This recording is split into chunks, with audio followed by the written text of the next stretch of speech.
Hi, everyone. Welcome back to the Regenerative Business Podcast.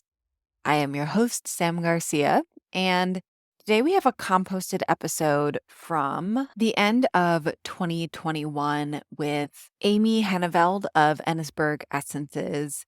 And I really wanted to bring this episode back because I have been called back to working with plants in a way that I haven't for a few years. We've kind of been uprooted for various factors, including the Maui fire, including moving a few times before that and because of that.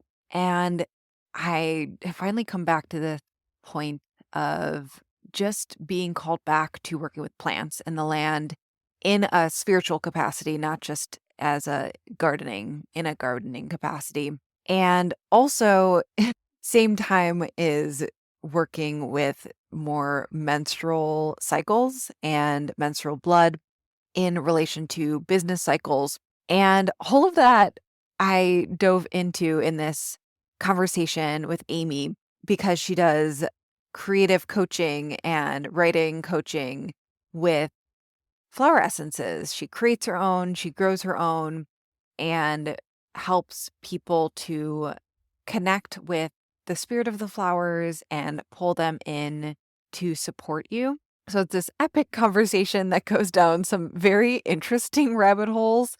And what in reflecting for creating this intro for the episode, I was like, wow, there's a few different things happening in my life, and I know collectively around energetic support of plants. So I recently started working with or pulling in additional energetic support from someone who I'll be bringing on the podcast soon. You'll have to wait and see who it is.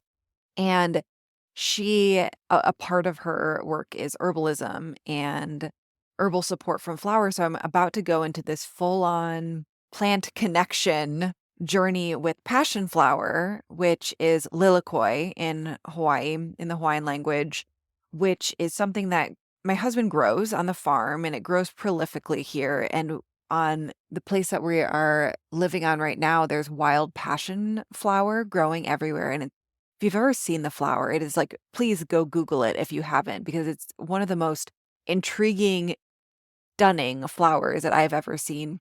And it's also a flower that is on the cover of my book, which my mom created and pulled in and we fell in love with. And right around my birthday in September, I turned 33 in September. And I remember having this conversation with Anne Nguyen, who's also been on this podcast, when she turned 33, talking about it being her Jesus year, which made me laugh. And I was reflecting on this idea of it, like, is this my Jesus year? And on the morning of my birthday, I'm walking the dogs and I have this draw to this passion fruit flower, all these wild passion flowers growing everywhere. And I look up the spiritual significance, and it's like the flower for Christ consciousness. And it's like in the same breath, all of this stuff swirling around. So I feel this really strong connection to passion flower. And so I'm about to go on this plant connection journey with passion flower. And I was already planning on bringing back this episode with Amy. So it's just all this beautiful timing. So if you are called to working with plants and flowers in any way, I'm so excited for you to listen to this episode, tune into this episode. Amy is just a wealth of knowledge, and she has some very specific recommendations around flower essences for business owners and to support your business. So get excited for that. And also, for myself, if there is a specific flower, you'll see in there, if there is a specific flower that you are called to, start looking up the meaning and the energy of it. And Amy will give very specific instructions in this episode around how to communicate with it or start your relationship with that plant, that flower. And of course, if you have any questions about this episode or that come up from this episode, or if you have any experience working with flower essences or flower tinctures or plant magic in general, I would love to hear from you. Go ahead and DM me at The Dirty Alchemy, or go and DM Amy, of course. Her Instagram is Ennisberg Essences, and or you can search Amy Heneveld, but let's dive in. If you do not know her, Amy Heneveld of Enosburg Essences is a creative coach, writer, singer, and teacher. She teaches creative expression and land connection and offers cosmic guidance with flower essences, tarot, astrology, magic, and ritual. Welcome to the podcast, Amy. Thank you. I'm so happy to be here, Sam. Yeah. So, first of all, I mean, flower essences and creativity. I've never seen anyone else do a type of coaching practice that is around creativity and linking in flower essences.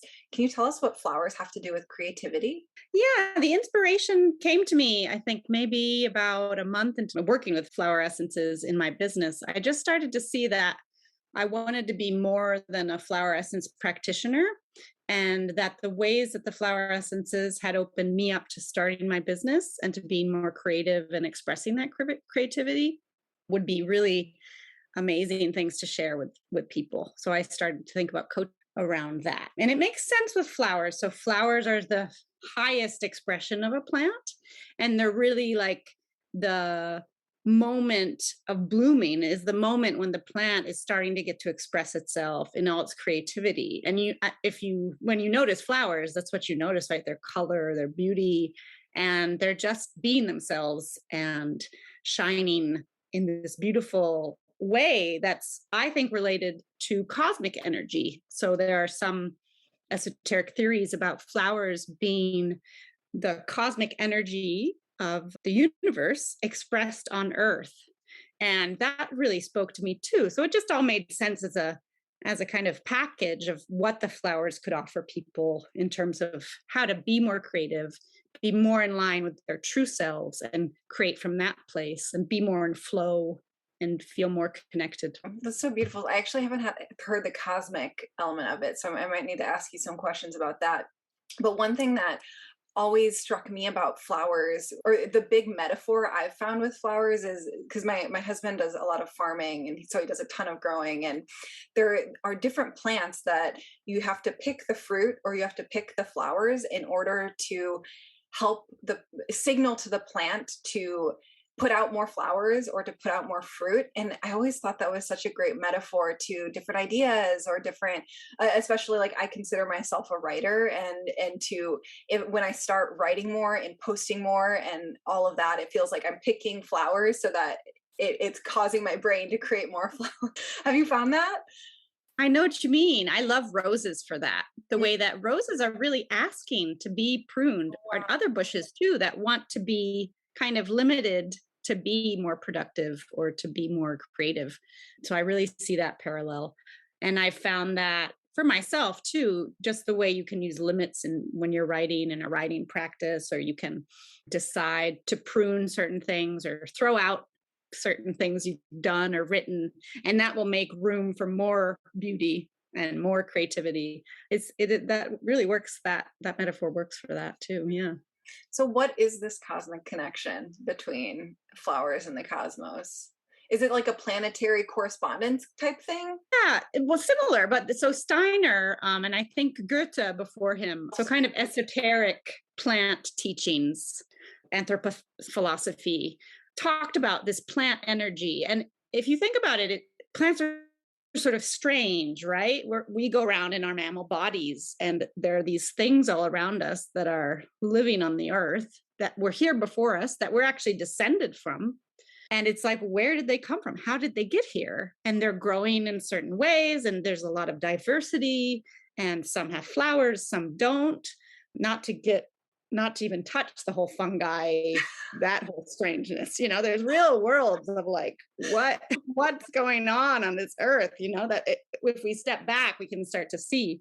And I think that's where some of these theories come from, of trying to understand plant energy on the earth and what it's expressing and what it's helping us with too. I think that's always a part of these theories too, is that how they, we're also ingesting them, digesting them. They're a part of our bodies, and they're really linking us to a higher intelligence and this sort of cosmic energy that we're all a part of, that we might want to call, some people would call it God or goddess or creation. I like to call it the universe, Yeah. but there's this other intelligence out there that the plants sort of help us access and are the expression of. And I think the way a lot of flowers look like stars, that's really interesting too.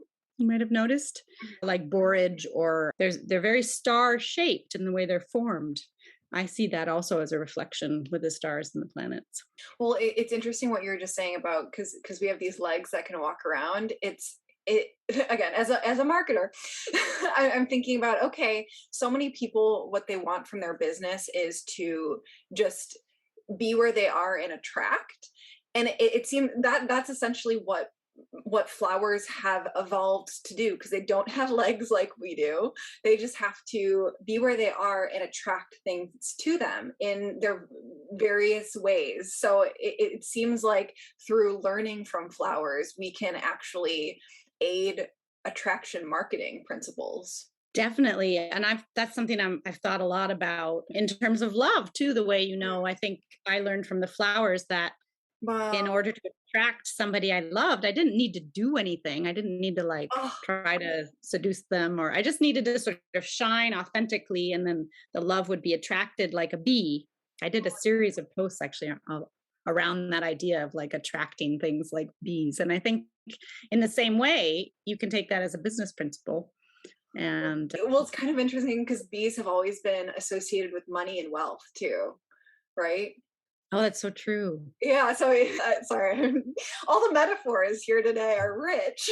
Yes, and plants, they do that. And then you kind of get caught up in this, like everything becomes a plant metaphor. It's beautiful. I like it. I love that. So I would really love to hear your story of how plants changed your life, because that's like a headline on your website of how plants change your life, and it's really juicy. So I want to hear that story. Yeah, so the way I start to think about it, well, there are different steps in it, but one part that really stands out for me is when I contracted Lyme's disease. So this was 2011. So a while before I started consciously communicating with plants. But at the time, I had what's considered a very advanced Lyme symptom of a swollen joint.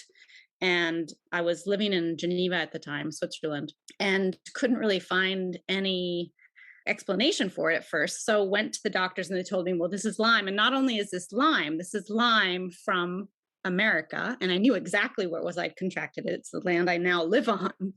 And I had this vision a ways into my illness of when I think I got bitten. And I remember I was taking a walk through the grass in shorts and bare feet, which of course now I never do, in an area where I knew the deer came. And I think that's where I got the bite from the tick. So I got this sort of land illness from the deer, I felt like, from the land. And the way I decided to treat it, so I did the traditional antibiotic therapies that were recommended. And I also said, well, I want to look at what the plant remedies are. So I was enough in touch with plants at that point that I knew I wanted to do something about it. And the two remedies I found were garlic and echinacea. And I took those for 3 months, ate tons of garlic, like 3 to 6 cloves a day. And that's when I felt that's what I feel like really healed me, was this sort of reaching towards the plants for healing for a sickness that was given to me by the land. And then as I worked through the process of Lyme, I also did a lot of body work and understanding what it was doing for me in my body, what was allowing me to express that, the kind of looking for the gift of the illness. And I think one of the gifts Lyme gave me was this starting to work with the plant. And let's see, was there another element of that? There are other elements where I also had a very powerful meditation where the deer actually came to me and told me that it was a gift and that it was for protection, which seems very strange. But now I understand. It was like all of these synchronicities and sort of messages from the universe started coming to me. And it was almost through contracting Lyme disease. So it was very strange, but very kind of mind opening in terms of my body and healing and how to work with the earth. And then a few years later, I read a book on talking to trees. That was probably 2014. And I was like, oh, this is something I've always done. And then I started, it was a book in French. I forget, you have a PhD in French something. Yeah, it was called like Parler, or it was like talk to trees. I bought it at the post office in Switzerland. In the post office, they have all these books that you can buy. And I bought it there, strangely enough. And that was my real entry into plant communication. Yeah. And then I did a course on flower essences with Asia Suller of One Willow Apothecary. And that's when I started making the flower essences. That's when I really started getting these intense downloads that made me want to start my business, because I was like, well, I can't just keep this to myself. Information and wisdom that I need to share. So do you focus on all plant communication, or are you solely focused on flowers or magic flowers? I'm primarily focused on flowers right now. I think because I am interested in bringing flower essence healing to people. Sometimes when I do plant meditations with clients, we will get in touch with a fern or a tree. That's not uncommon. So I would say I'm open to all. My main focus, and I think maybe because it has so much to do with creativity and encouraging creative expression, is around flowers. Plus, they're just so beautiful. I want to draw them and spend time with them. Okay, you were talking about flower essences, plant communication, and meditations with plants. Do all of those go into the creativity coaching process where you're doing all of them? It's not just a focus on flower essences and consuming flower essences? Yeah, they do for me. So typically in a session with a client, I'll do a plant meditation. Sometimes that might involve, being guided towards an essence that they could take or work with, but not necessarily. A lot of the times the client will really form their own connection to the plant, and then that's something they can work with in their process. And I foster that, I kind of help that. So is this something that anyone can do at home for people listening? Like if they're like, they go outside on a hike, or they go in their backyard and they're attracted to a certain plant or a flower, they can go and start a relationship? You can totally do it with any plant. You can also do it with plants that aren't there physically. Oh, this is what's so amazing about plant spirit healing, is that actually it's accessible all the time from anywhere. So obviously I don't start, talking about that with clients. It's sort of like another level of pushes things to another level immediately. So I start with plants that either the person has a history with, a memory of, or a present relationship to. So maybe a plant that they have in the house or in their garden that they're interested in connecting to. Mm-hmm. Usually our plant allies are quite present in our lives and have been for quite a while. Yeah. So usually people aren't surprised by the plant that'll show up for them.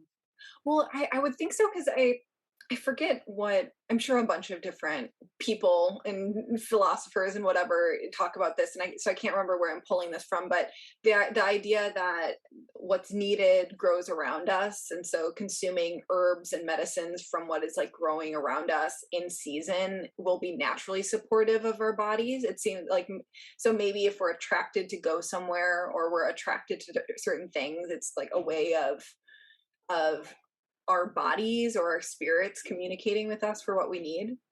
Do you find that's true? Definitely. Yeah. Yes, definitely true on lots of levels. So I think that's true healing wise too. Speaking of Lyme again, I find it so interesting that now one of the most common remedies for Lyme is actually Japanese knotweed, which is an invasive all over the East Coast, and everybody wants to get rid of. It's actually the medicine for this Lyme's disease, which is also exploding. So I think there's often those parallels. And like, I know I was just thinking about this today. I had a tomato from my garden, and I just had this feeling of like, this is the right kind of food for me to be eating. I grew this right next to my house. I put my fingers in the soil. It just felt very connected and right to be eating that. And then with flowers, I think the ones that speak to us are the ones nearby. Unless it's, as I said, it could be something from our childhood or from a memory that comes up Yeah. So I have a story that I think you'll appreciate. I'm not sure if it's like okay to share on the podcast actually. So maybe look up this app. So we have this, we're in an apartment near my husband's farm, and we have this like tiny little backyard that he's like with his green witchery completely has everything in bloom. It's all green now. It was all concrete. Now it's covered in wood chips and all the things. And a few months ago he was like, I want to have all of your menstrual blood go into the garden back there. And it was something we were doing before at a different place, but like it's been hard with composting here and blah blah blah. So we just started doing it, and he was like, okay, please come look at the stalk of this squash plant, because he's not someone who pulls out plants ever. He'll let like a broccoli, and we're in a warm environment, so things don't die off in the winter. He'll just like let plants grow for years that people think are perennial, but like he'll have a broccoli plant that has been growing for 5 years, like stuff like that. I love that. But he's like this squash plant that's been growing for a couple months, and the stem is literally this big, and he's like, this is your menstrual blood. This is all the nitrogen that's in here. And it looks like almost alien how thick the stem is. And What an amazing story. I know. That actually was another important step on my plant journey, was when I started offering my blood to the land. So yeah. What did And it unlock for you? that's a good question. I want to answer it kind of I'll go for it. deeply. I think it just solidified my sense of connection and this idea that our bodies are the earth, you know, that we're not at all separate. I feel like we've talked about this before. And that, yeah, we are the earth in a very concrete way. And also I used it. So in my plant meditations, the first one of the, and when I learned how to make flower essences, one of the most important things you do is make an offering with the plant, and actually making that offering is a way of establishing that first contact where they're open to helping you, answering your questions and feeling your gratitude and receiving from you. So using a part of my own body for that was very powerful. I have a friend here who I've coached in her garden. She plucks a hair and does the same thing. So I think it's this very powerful way of almost proclaiming or claiming your connection, your belonging. Yeah, your belonging to the earth. Did you ever read the Anastasia Ringing Cedars? Okay, it's this fiction, nonfiction thing of this woman who grew up in completely in nature in Siberia, and I read it earlier on in my jumping into the spiritual movement. It's an enjoyable read, but one of the things she talks about is the importance of moistening a seed in your mouth with your own spit before you plant it, with the idea that you're exchanging your DNA, you're nourishing your DNA into the seed so that it grows with your own needs in mind, or like in relationship with you. And so maybe the menstrual I love that. hair is like also a part of that. If you're composting with your own like biological material, it's actually in communication, and it can better support your needs. Ooh, I love that. Yeah, that makes a lot of sense. We've gone down an interesting tangent. I love it. So one of the questions I wanted to ask you, getting us back on track, I think it was a super interesting tangent, but so what are your 3 favorite flower essences, or maybe plants to communicate with, for business owners to expand their business, or just support them in business? So I think any plant that's going to help you express yourself is good. And that does go along with flowers in general. Most of them are helping you in that kind of expansive or putting yourself out there way. One that just came to mind is Self Heal. It's a flower essence I make, which is generally good for healing your ability to express yourself with your voice. It works with your throat center. It's a small purple flower, and it teaches you to express your needs and desires. I think that's very important for business owners to be able to do. I'm working on that kind of intensely myself at the moment. Yeah, I feel like we all are. All the time. And then other flowers that really help me are yellow flowers. So, my first plant ally actually was the dandelion. Oh. And I think dandelion really helped me have the strength to want to start my own business and to say, this is something I can do. And it's a very, it's a plant with so much nutrition, and it's expansive. It really helps us grow in that way and shine our light. So dandelion would be definitely a good one. Oh, and then the other one I thought of was a plant called Star of Bethlehem, which I used a lot in the first stages of my business too. It's one that for me is aligned with the Virgin Mary, and especially for women, instills us with the belief in our own divinity and our capacity to channel that divine spirit and energy, and just believe in ourselves. That was a really strong one for me, for saying, I am my divine. Sometimes the flowers, the essences give me, or usually they give me a little poem or kind of a mantra. And that was the one for Star of Bethlehem, was I am my divine. And that's one that a lot of other, I think that's in the original Bach flower essence remedy line, Star of Bethlehem. It's one that's been worked with quite a bit as an essence, and is a beautiful one. Are there any flower essences that help with time? Like in managing time, or just juggling a bunch of things? Funnily enough, the herb thyme came to me with that message. It was so funny. I remember when I made it, I thought, because sometimes they'll have a sense of like what the meaning or message is going to be before I make it. And with time, I was like, oh, wouldn't it be funny if it was all about time? And I made it, and then I did the meditation, and I was like, oh, it is going to be all about time. And time did really help me. Yeah, just with feeling like I have enough time. I am in control of my time. Feel patient with myself around time, and not feel pressed or hurried or under pressure. That is a good one. Yeah. I want that one always. I should send you some. No. Actually, I think it would really suit you. Yeah. It seems like a Virgo plant. Yeah. Wait, you've made zodiac lines of flower essences, haven't you? I feel like I saw that somewhere. Yeah, so this is something I've started to work with more with planetary alignment. Okay. So trying to think of a good example. I've just made some blends which aren't available yet, which were for specific planetary alignments in 2021. Hopefully they'll come out before the end of the year, but they should, with a company called Roots. Okay.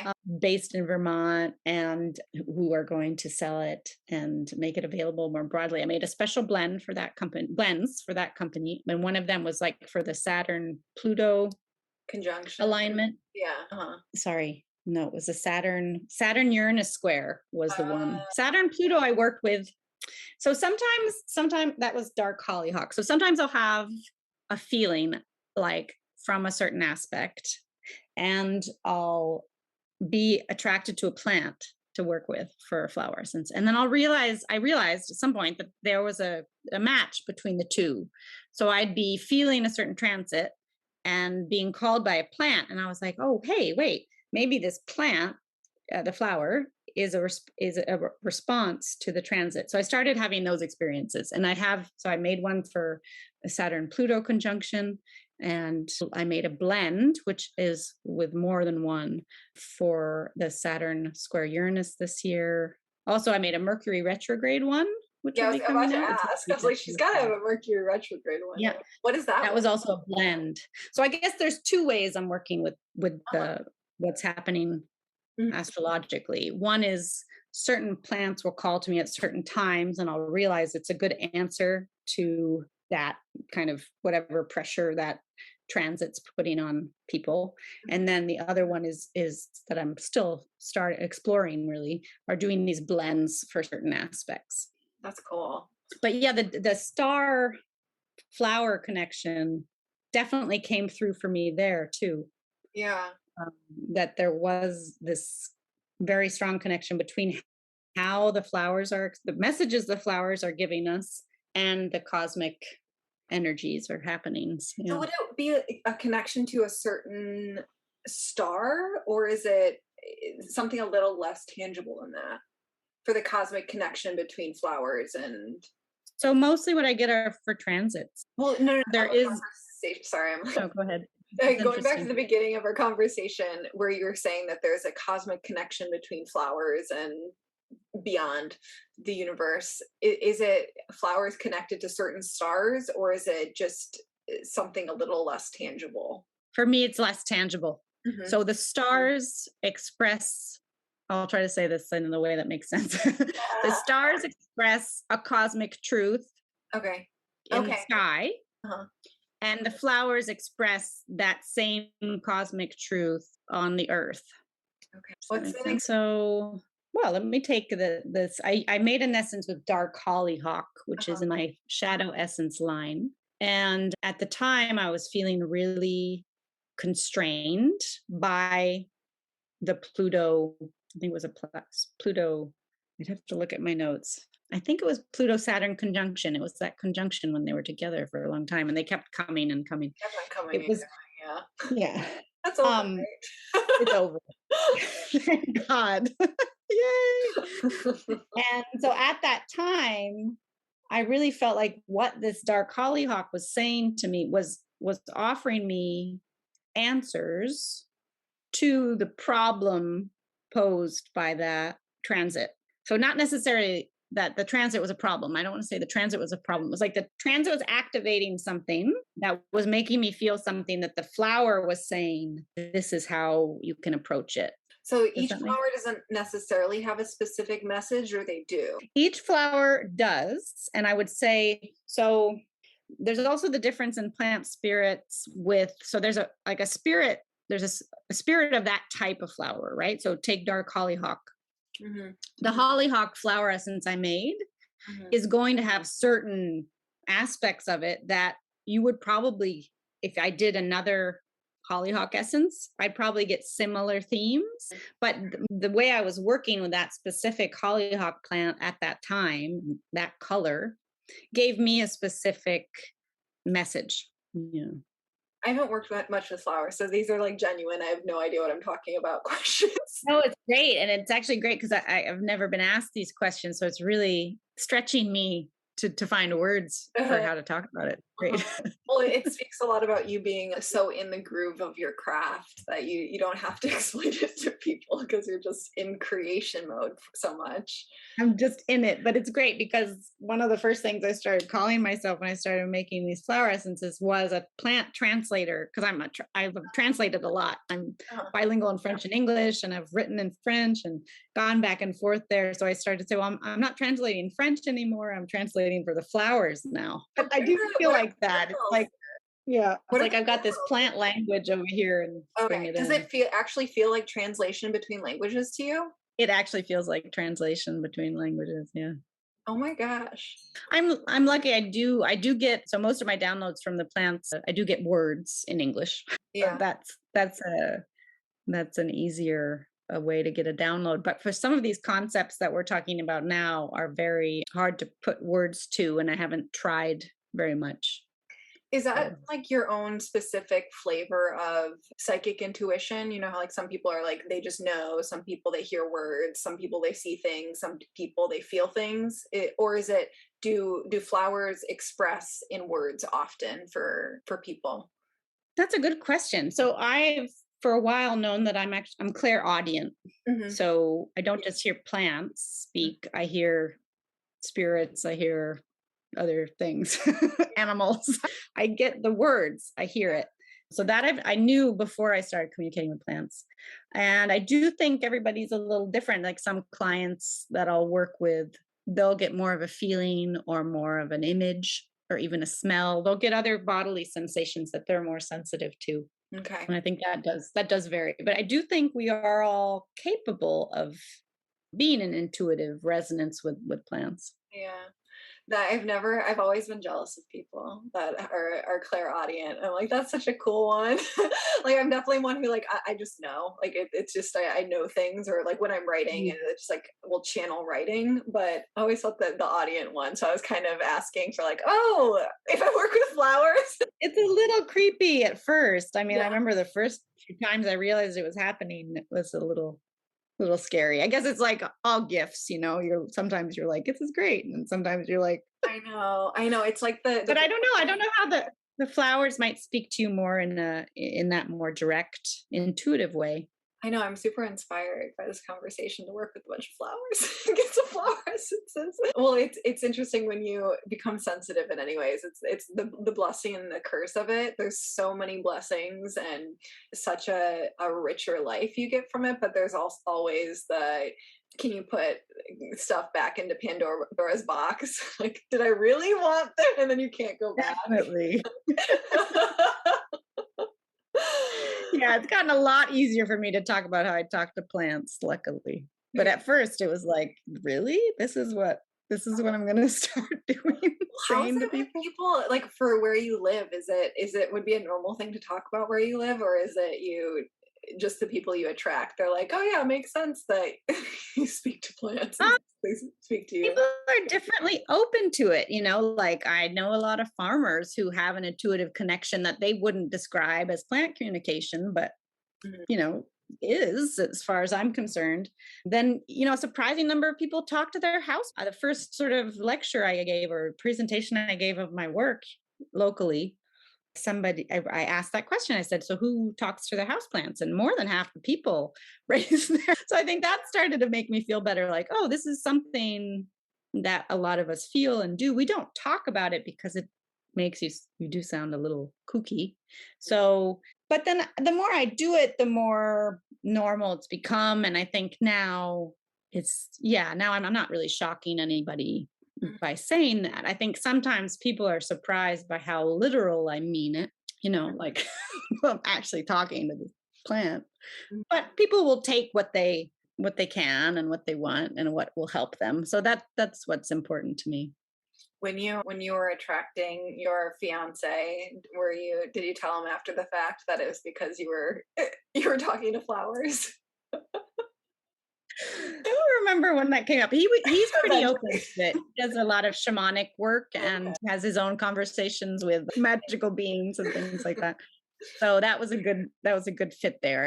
I don't remember it being weird. I think it made sense to him. Oh, that's so cool. I love that.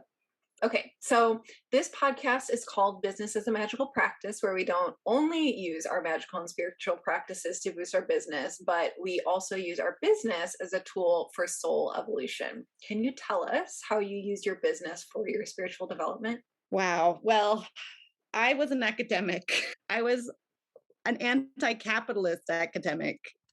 I was like the furthest thing from an entrepreneur you could ever be when the flowers came to me with this idea. So I had to do a lot, and I'm still doing it, a lot of evolution to be able to present this vision to the world. I think what I love about my business is how it keeps pushing me to grow in exactly the ways I need to grow, to be all the things that the flowers want me to be more open, to be more expressive, to be brighter, to make more of a mark on the world. And I think that's actually really driven by a deep desire to help humanity survive on the planet. I really feel like if I kept this all to myself, I wouldn't be doing my part in helping us become more earth connected and change the way we live so that we're respecting the earth and doing what we need to do to keep our relationship flowering. I mean, early on, I did know that, the earth would be fine. I got this download from the plants. The earth is going to be fine if we're not here. Like, it's not about actually the earth surviving or not, because the earth has its own, she's amazing, she's going to do what she's going to do. But what the urgency that I picked up on for being more visible and having a business and everything that goes along with that was just had to have more of an impact and to be able to help our relationship with the earth last and be more, I keep using flower and fruit metaphors, be more fruitful. Yeah, so from your writing and another herbalist's writing, I've gotten the sense that the flowers have a soft spot for humans. Would you say that's true? Definitely. Yeah. Why do you think that is? I think it's because of how expressive we can be. Like the plants, they can't move, and well, they can, but it takes longer. They can't individually move.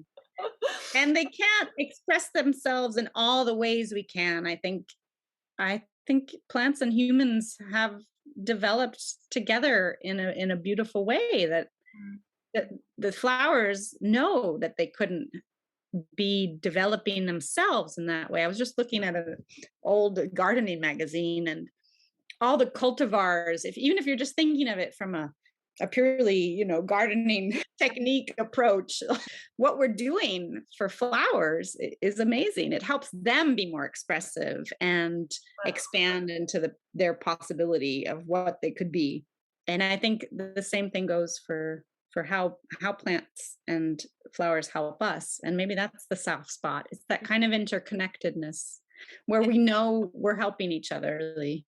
And do you feel like flowers are not anti-capitalist? I'm pulling from you said earlier that before working with flowers, you were on like this anti-capitalist academic bent. So have they taken you away from that? They haven't. I think what they've taught me is just like work with what's there, right? So I mean, me as an academic going against the system, I wasn't gonna do any. I mean, what do you do? What change do you make doing that? Who reads you? Who cares what you're doing in your ivory tower? And I think the flowers helped me see that if I want to change the system, I can only do it from within it. And I can only do it as being a part of the dialogue and as being present. There's this whole question of presence and sort of material presence in flowers. They teach you that too, be there and shine. Yeah. Maybe you should have gone the fungi route if you wanted to take down the system versus the blossoming, shining route. You're probably right. There's some amazing work going on with what people are doing with fungi, though. Is it the same? Just a quick question for that. Is it the same sort of route of plant or fungi communication with it? Yeah. Yeah. People are really doing amazing things, understanding and connecting to fungi as a species and as a kind of mind-blowing creature on our planet. And people are making essences too. I haven't tried them. Interesting. I think mushroom essences are a thing. Yeah, I've seen tinctures, if that's kind of the same thing. I don't think that's the same thing, actually. It's not actually, but well. Yeah, essence is a vibrational remedy. So it doesn't have any of the actual plant material in it. It has a kind of imprint of the spiritual energy of the plant. There's a person on Maui that does fern essences because he's Hawaiian, and his auntie taught him of like there's this whole Hawaiian tradition around all the tons and tons of different types of ferns that were from here, and its connection to different spiritual evolution. So beautiful. Yeah, I'll have to send you a link to some of his writing. It's very poetic, but it seems different than the flowers. Anyways, my final question that I love to ask is, what have been your favorite purchases recently or in the last while for business and for pleasure? For business, I bought a printer. That was an important step. I actually love having a printer, so I understand that can be a favorite purchase. Yeah, and I can make stickers now. I'm moving towards being able to make more professional looking labels as well. So that was all a big step. I have a lot of blocks around packaging and mailing, and so I'm kind of working on that. And I think the printer was definitely a step towards simplifying that. And personally, I just found this beautiful company in France called Voriag, Voriagh, and I'm sort of looking for a wedding dress that I want to be, probably not traditional and sort of beautifully made and with respect of the earth and the packaging and the making. And it's this beautiful company run by two women who are making kind of old-fashioned, or I wouldn't, maybe more folkloric type clothing. And I just bought a dress, which is sitting right by me, actually waiting for me to open the package. Oh my God, that's so exciting. So that's very exciting, and it's green. I decided I didn't want a white dress, so it's a green linen dress with Wow. and lace in it. Well, thank you so much, Amy. This was so fun. I learned so much. Yeah, actually, yeah, it went places I didn't think it would go. It was wonderful. Same with do you have any final message for everyone listening? Just keep listening to the flowers however you can and see what they're reaching out to you about. Okay. So good. I'm glad, I hope you enjoyed it as much as I enjoyed having that conversation. We have some exciting things coming up, which I'll talk about next episode for really planning for and preparing for a really beautiful 2024. I find December, like this end of year period, such a nourishing time because it's this dream time, this time of dreaming and planning, which is so exciting. So we're going to be starting to tap into that next week on the podcast and with our upcoming Best Year Yet offering, a free offering. So really excited to share that with all of you. And if you want my direct support in installing a regenerative business framework into your business in 2024, I invite you into the Regenerative Business Creation Lab, which is open now with our 2023 pricing. The price will go up at the end of December again with our final 2024 pricing. So it is a beautiful time to join now. You can read all the information at regenerativebusinesscreationlab.com or go to my Instagram link in bio if that is too much, or the show notes down below if that is too intense to even try to type into your URL on your browser.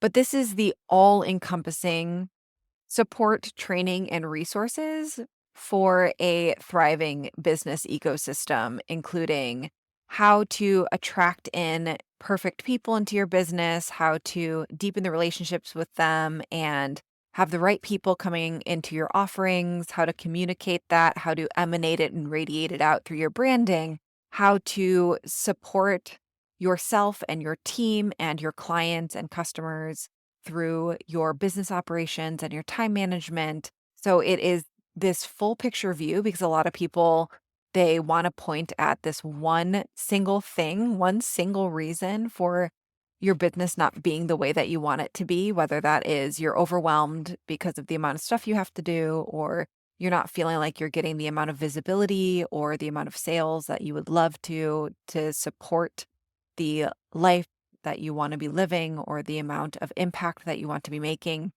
And it is not just one thing.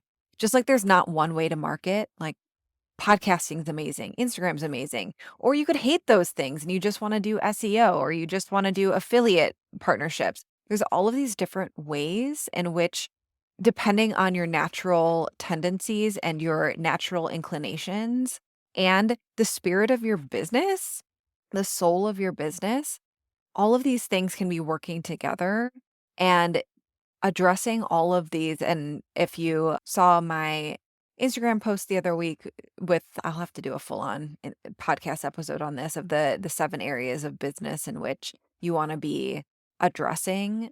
It's not just one thing. And that's why so many people, and again, this will be a full podcast episode, but one of the things that bugs me the most about online marketing or people coming out and saying this is a thing that's missing from your business is it is so oversimplified and it is so much depending on them and their energy of like, you just need to figure out this Instagram growth tactic or whatever, when really it could be you have a capacity problem and you need to be hiring a team to support you or switching out the team that you have, or you need to be simplifying things. So go ahead, go check out the Regenerative Business Creation Lab if you feel called to the way that I explain things, the way that I view things, and the framework of a regenerative business.